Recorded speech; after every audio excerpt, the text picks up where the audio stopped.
Tumsifu Yesu Kristo. Ninaongea nanyi ni Tadeus Ruwaichi, askofu mkuu wa Jimbo Kuu la Dar es Salaam. Ninafurahi kuzungumza nanyi kuhusu CPT. Na nafurahi kwamba tunayo CPT katika Jimbo Kuu la Dar es Salaam. Kati ya majukumu ambayo CPT inayashughulikia ni kusambaza au kutoa mafundisho ya kanisa kuhusu jamii.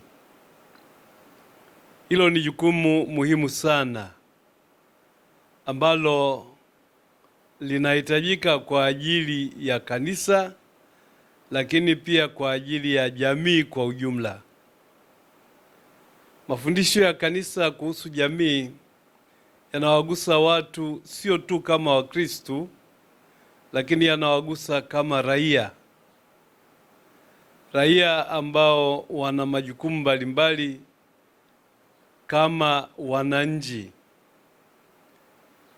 Wananchi wa namna hiyo wanahitaji kujengwa, kulelewa, wawe na uelewa ambao unaheshimu utu, lakini pia wawe na msimamo ambao unaakisi dhamiri iliyo safi, uelewa ulio safi, na pia utayari wa kuishi kama watu wanaomwamini na kumtukuza Mungu.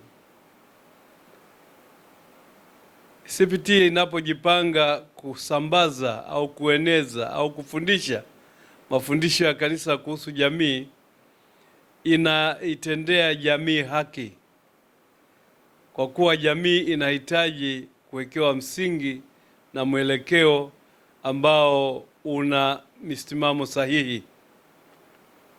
Ninapenda niwatakie kila jema wana CPT katika utekelezaji wa jukumu hilo. Mafundisho ya kanisa kuhusu jamii yanamgusa mwanadamu katika mapana na marefu ya maisha yake. Yanamgusa mwanadamu kama raia, yanamgusa mwanadamu kama mfanyakazi, yanamgusa mwanadamu kama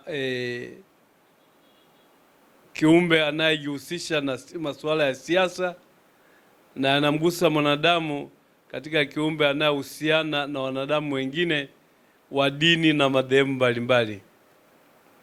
Mafundisho ya kanisa kuhusu jamii hayawalengi tu Wakatoliki, yanamlenga mtu yeyote mwenye mapenzi mema. Kwa sababu hiyo, niwaalike wote wayapokee hayo mafundisho ya kanisa kuhusu jamii kwa moyo ulio safi na kwa mtazamo ambao ni chanya. Na watakieni wana CPT kila laheri na baraka katika utume huo uliotukuka.